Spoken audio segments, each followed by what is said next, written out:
prononce le discours populiste du ministre de la Justice ne précise pas quelle loi le ministre a violée.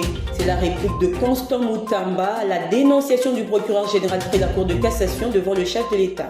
Les Congolais se réjouissent de la qualification des léopards de la RDC à la CAN Maroc 2025. Ils invitent en outre nos fauves à ne rien lâcher.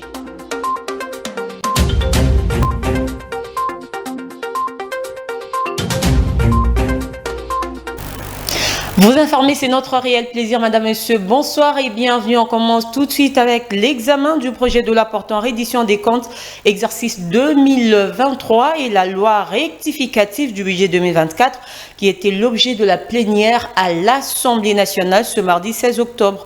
Les deux projets ont été présentés par le ministre des Finances et celui du budget. Après l'exposé de ces deux projets de loi, un débat houleux s'est invité à la Chambre basse du Parlement où plusieurs députés se sont plaints de la situation économique du pays. Rachel Adassaluala. La réduction des comptes, j'ai constaté les dépassements. Au niveau de l'armée, j'ai vu un dépassement énorme. Et moi qui suis de la province assiégée par l'état de siège, je me pose la question. Si vous voyez chez nous, à Ituri, particulièrement à Aru, la condition des militaires, ça laisse à désirer. Je me pose la question. L'argent alloué dans les secteurs de la guerre est affecté de quelle manière? Ça, c'est la question que je pose au ministre des Finances. J'interviens par rapport à la loi rectificative de l'exercice 2024, bien sûr, particulièrement sur l'évolution de la situation économique et budgétaire. Lorsque vous observez l'évolution qui a été présentée au niveau international, le ministre du Budget a dégagé les détails de l'évolution des différents points, notamment l'inflation mondiale, le coût des principaux produits de base, notamment les prix de cuivre, cobalt, pétrole, et ainsi de suite, et même les prix des produits agricoles, les riz, le maïs, les blés. Mais lorsque on arrive maintenant à faire la situation économique nationale, il n'y a rien. Il s'est juste limité à l'évolution de l'inflation et au taux de change. Rien par rapport au cuivre, rien par rapport au cobalt, rien par rapport aux produits agricoles. Est-ce que les données n'existent pas? La voix de la RDC a été entendue à la 149e Assemblée parlementaire de l'Union interparlementaire. Elle a été portée par le président du Sénat, Jean-Michel Sama-Lukonde. La RDC, qui joue un rôle déterminant dans la science, la technologie et l'innovation, a besoin de voir la question sécuritaire être réglée pour bien maintenir ce rôle. Patrick Issou. Dans sa participation à la 149e session de l'Assemblée parlementaire de l'Union interparlementaire, la RDC a joué un grand rôle de diplomatie à côté de celle du président de la République, premier diplomate du pays. La voix de la RDC a été portée sur la thématique annoncée, à savoir explorer la science, la technologie et l'innovation pour un avenir plus pacifique et durable. Ici a fait savoir le président du Sénat congolais, la RDC a réalisé des performances dans ce domaine. Nous avons mentionné que la République démocratique du Congo a fait des avancées dans ces trois secteurs, non seulement du point de vue législatif, mais aussi dans l'action gouvernementale. Et nous avons mentionné que nous sommes partie prenante et des acteurs surtout sur ces questions de l'intelligence artificielle, parce que nous participons du point de vue de nos minéraux à tout ce qu'il y a comme avancée technologique. Et nous sommes parmi les plus grands producteurs justement de ces principaux minéraux. La RDC pourrait davantage contribuer dans le domaine technologique, a souligné Jean-Michel Sama. Pour y arriver, il serait impérieux de régler la question d'agression et autres groupes armés. Et nous avons tenu à mentionner que notre contribution serait encore plus appréciée si la question de la paix et de la sécurité en République démocratique du Congo est rencontrée. Parce que comme vous le savez, à l'est de la République démocratique du Congo, nous avons encore des bruits de bottes, mais surtout un grand nombre de déplacés.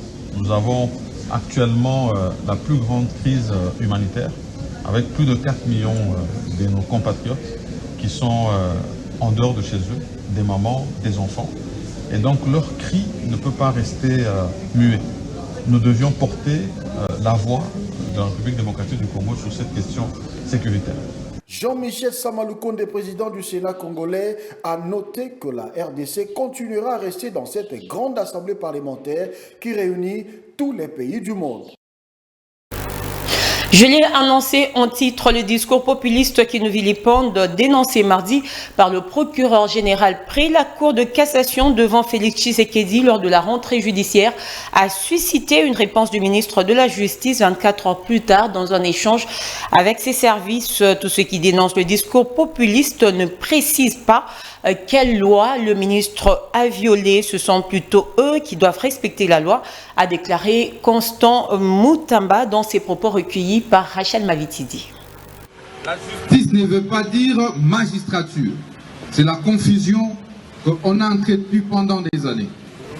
Tous ceux qui crient au populisme, au discours populiste, mais ne disent pas quelle est la loi que le ministre a violée. Parce que nous faisons tout conformément à la loi.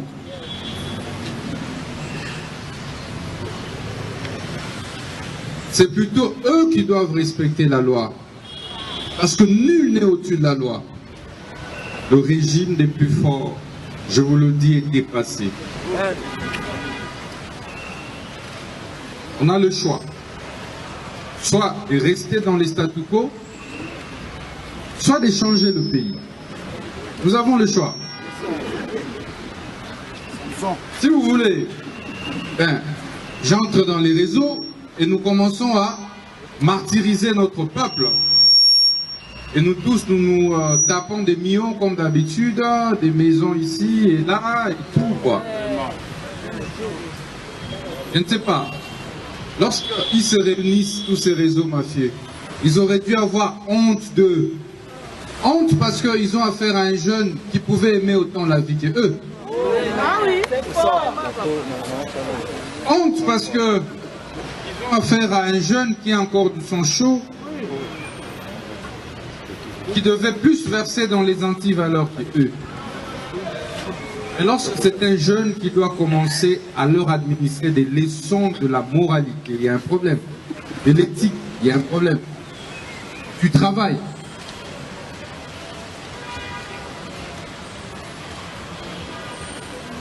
Tenez.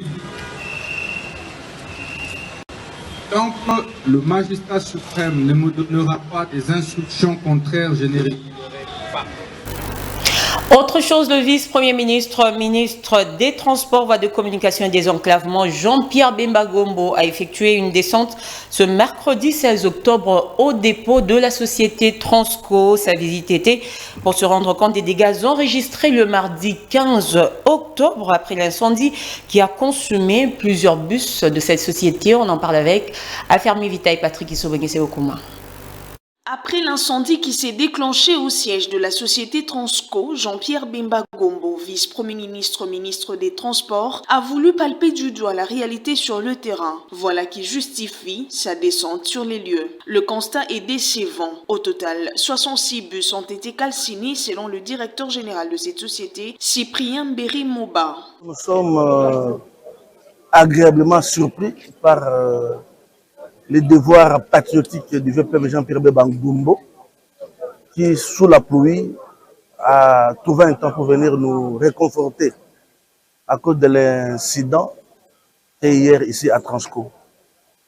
Les enquêtes sont en cours pour déterminer avec exactitude la cause de cet accident, mais les premières informations, les premiers éléments à notre possession disent que il s'agit d'un défaut de prévoyance, pour ne pas dire une négligence d'un chalumiste, c'est-à-dire les personnes qui viennent pour couper le bus destiné à la casse et à l'évacuation.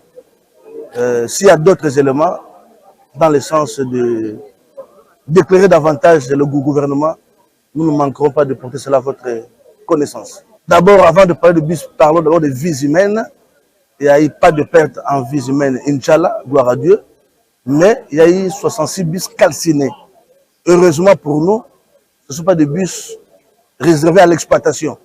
C'est déjà des bus réservés pour la casse et l'évacuation. à 95%, et une infime partie, c'est des bus à grosse panne.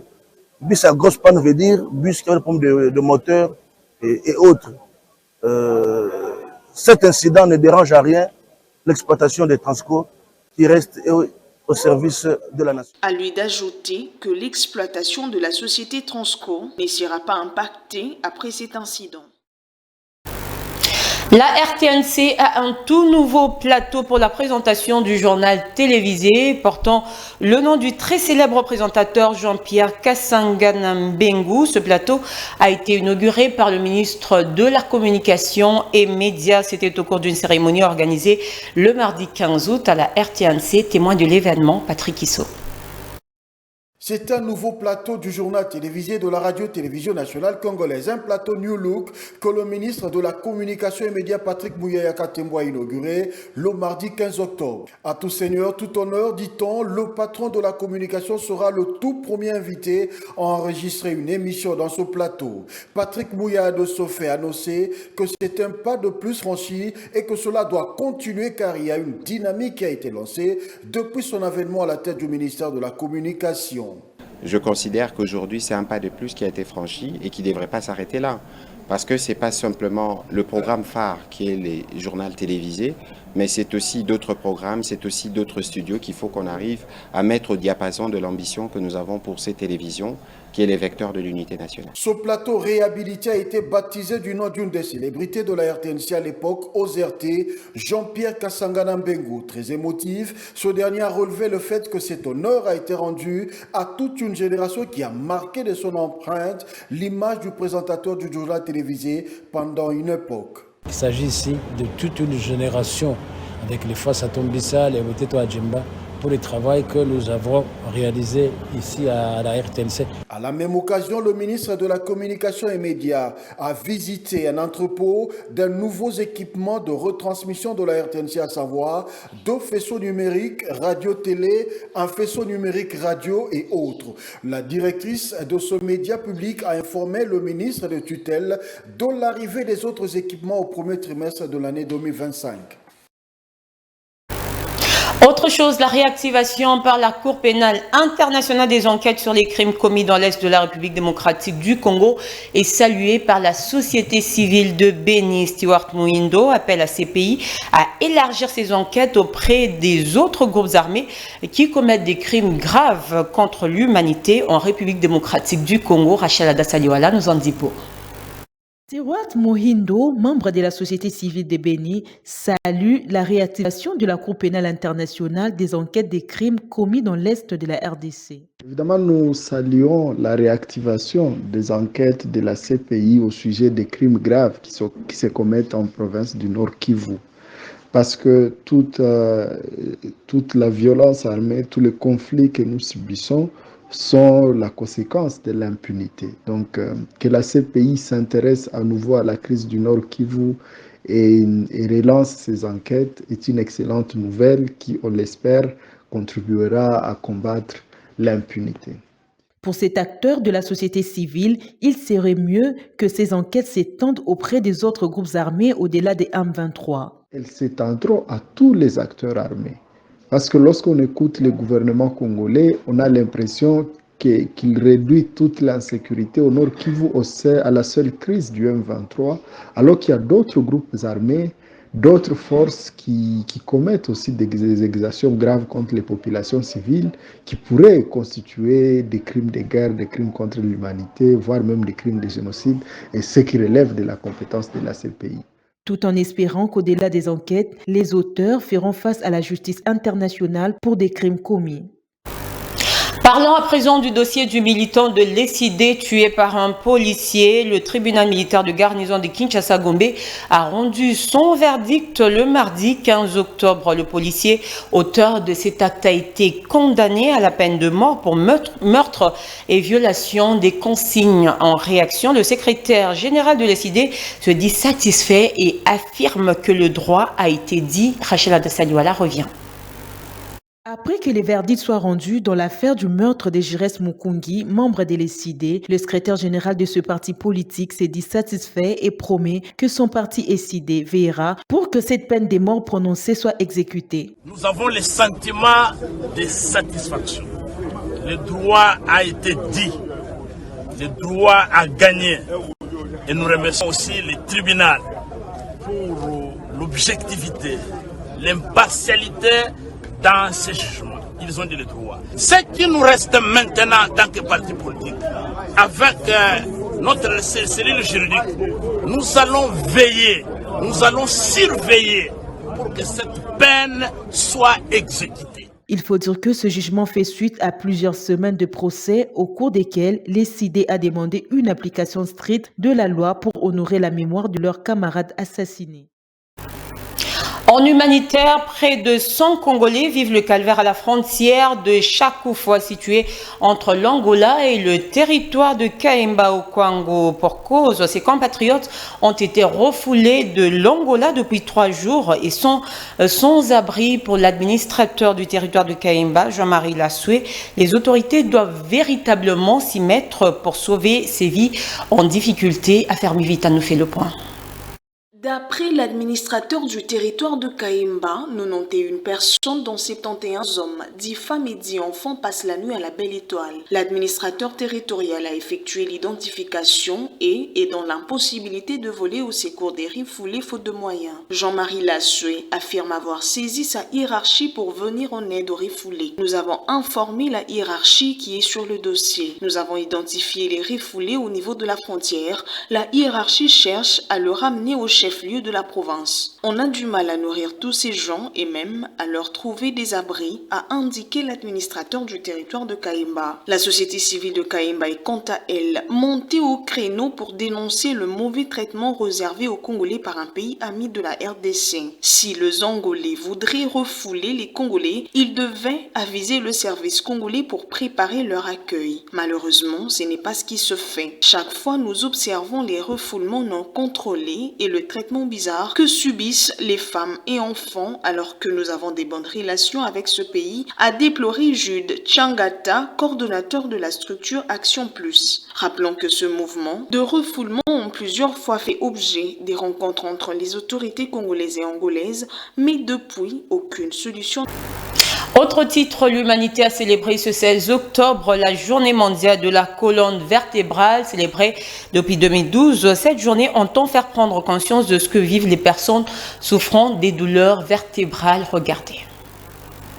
La journée mondiale de la colonne vertébrale se veut une invitation aux personnes de tout âge dans le monde entier à favoriser la santé de leur colonne par le mouvement, comme nous dit le docteur Diemersi Biloukidi, qui définit tout de même la colonne vertébrale. La journée mondiale de la colonne vertébrale, une journée consacrée à la sensibilisation à tous les personnels malades comme non malades sur l'importance de la colonne vertébrale et l'importance de la protection de la colonne vertébrale. Et la colonne vertébrale, en peu de mots, je dirais, c'est un assemblage de plusieurs os qu'on appelle des vertèbres qui jouent plusieurs rôles essentiels dans la vie de l'individu. La colonne vertébrale, quelle est son importance et quelles sont les maladies qui l'attaquent souvent? Le docteur Diemersi répond. Faire des passages et des protections de la moelle épinière et à plusieurs faisceaux nerveux qui jouent des rôles vitaux au niveau du corps humain, qui nous aident à nous déplacer, à exécuter certains mouvements.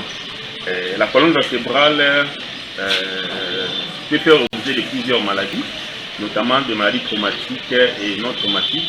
Signalons que l'édition 2024 a pour thème « Faire bouger votre colonne ».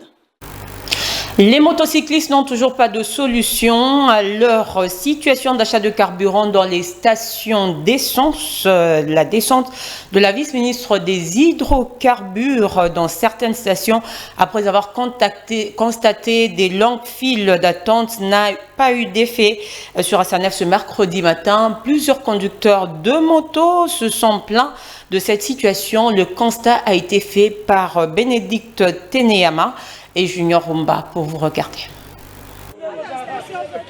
Cela fait plusieurs jours depuis que les prix du litre de carburant à la pompe a baissé de 13% dans la zone ouest de la RDC. Malheureusement, cette baisse de prix n'a pas été bien accueillie par certains pompistes qui exigeaient un supplément financier auprès des motocyclistes. Alors que le gouvernement, par les ministères des hydrocarbures, a rappelé cette mesure aux pétroliers, la situation s'est plutôt empirée pour les conducteurs de moto. Ils se retrouvent actuellement face à un refus, comme ils le disent. eloko ekamisa biso eza nde tomoni prix ya carburant ekiti mais po tozwa carburant passe. Ce qui nous préoccupe est que malgré la baisse de prix, le carburant devient difficile. Toutes les stations refusent de vendre. On se demande si c'est dû à quoi. Depuis le matin, toutes les motos sont garées à cause du manque du carburant. Pour certains, c'est depuis le matin qu'ils ne sont pas sortis à cause du manque de carburant. Mais banda vendredi, tilelo pour nos carburant na station passe. C'est depuis vendredi de la semaine dernière que le carburant est devenu difficile. Il y a certains qui ne conduisent.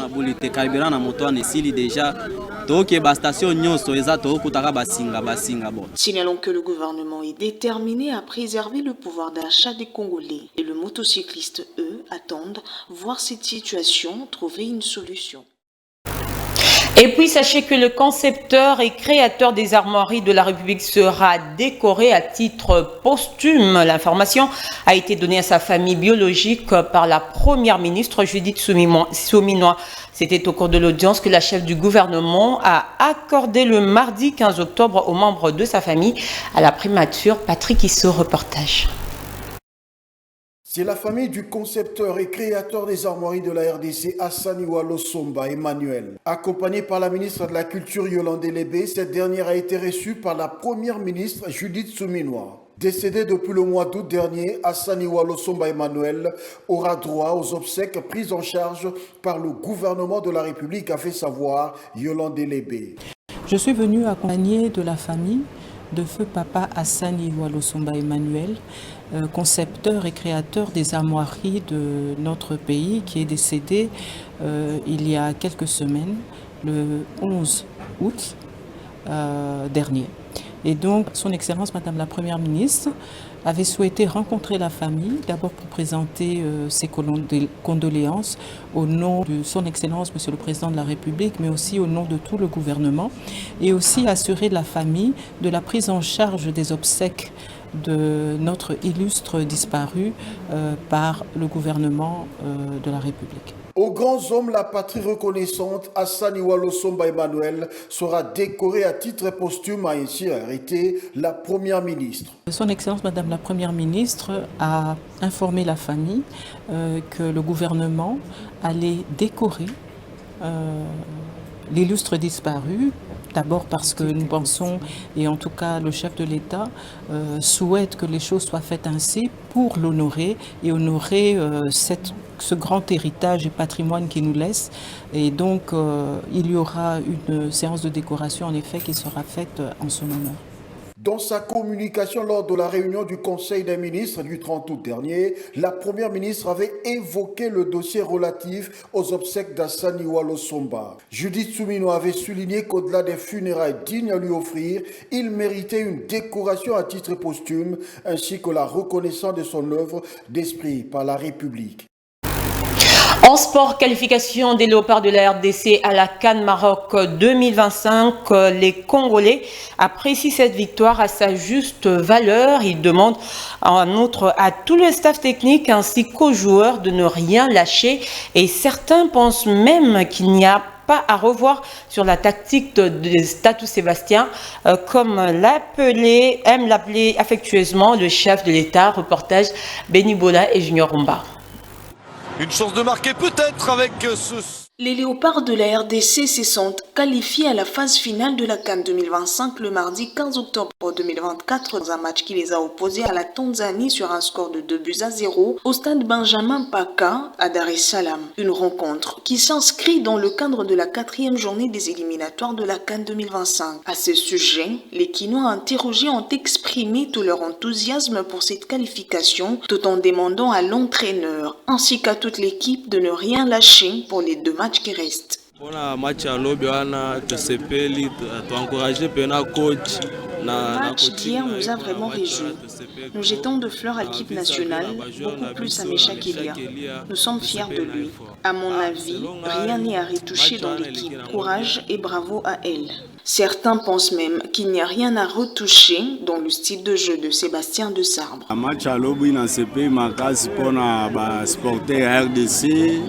Étant supporter de la RDC, je suis très fier de l'équipe nationale. Le coach, les joueurs, le staff technique, bref, toute l'équipe. Pour cette victoire glorieuse, l'équipe nous a rendus fiers. Il faut noter que les 2 buts congolais ont été marqués par Meshak Elia à la 70e et 90e minute de jeu. Et grâce à cette victoire, les Léopards totalisent désormais 12 points et sont d'office qualifiés pour la phase finale de la CAN 2025 qui se jouera au Maroc. Meshak! Mais il est fort! En dehors de nos frontières, pour terminer, plus de 90 personnes ont été tuées et 50 autres blessées après qu'un camion-citerne se soit renversé au Nigeria et ait déclenché une explosion alors que des dizaines de personnes se précipitaient vers le véhicule pour récupérer le carburant, a annoncé la police nigériane ce mercredi 16 octobre. Affaire Mivita nous fait le point. L'explosion s'est produite après minuit dans la ville de Majia, dans l'est de Jigawa, après que le conducteur du camion-citerne a perdu le contrôle de son véhicule alors qu'il circulait sur une autoroute à proximité d'une université, a déclaré le porte-parole de la police, Lawan Adam. Les accidents mortels de camions-citernes sont fréquents au Nigeria, le pays le plus peuplé d'Afrique, où le code de la route n'est pas strictement appliqué dans de nombreux endroits et où n'existe pas d'autres solutions telles qu'un système ferroviaire efficace pour transporter les marchandises. Il est également fréquent que des personnes récupèrent du carburant après de tels accidents, en particulier en raison de la flambée de prix du carburant au Nigeria. Les habitants qui ont entendu parler du dernier accident se sont précipités sur les lieux et ont récupéré du carburant, déclenchant un gigantesque brésier qui a coûté la vie à 94 personnes sur place, a poursuivi Lawan Adam. Des vidéos semblant provenir de la scène montre un incident massif s'étendant sur toute la zone avec ce qui semble être des corps jaugeant la scène. Et c'était là l'essentiel de l'actualité. En voici le rappel des grandes lignes. Tous ceux qui dénoncent le discours populiste du ministre de la Justice ne précisent pas quelle loi le ministre a violée. C'est la réplique de Constant Moutamba à la dénonciation du procureur général près la Cour de cassation devant le chef de l'État. Les Congolais se réjouissent de la qualification des Léopards de la RDC à la CAN Maroc 2025. Ils invitent en outre nos fauves à ne rien lâcher.